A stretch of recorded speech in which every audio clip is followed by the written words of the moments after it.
Friends, உங்களுக்கு இன்றைக்கி ஒரு செடியை காமிக்கிறேன்.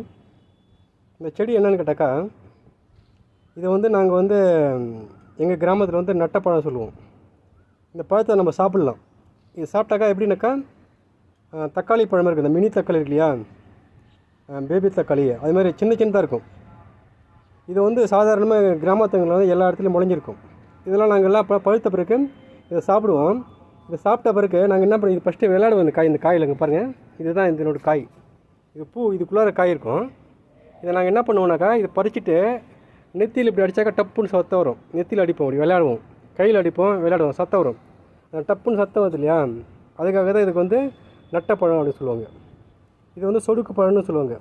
இந்த பழத்தை சமீபத்தில் இதை விற்பனை செய்கிறது நான் ஒரு ஆன்லைனில் பார்த்தேன். எவ்வளோ ரேட்டுனாக்கா அவ்வளோ ரேட்டு. ஆப்பிள் பழத்தோடவும் அதிகமான ரேட்டாக இருக்குது. ஏன்னாக்கா இதோட கலெக்ஷன் கம்மியாக இருக்கிறதுனால என்னவோ தெரில.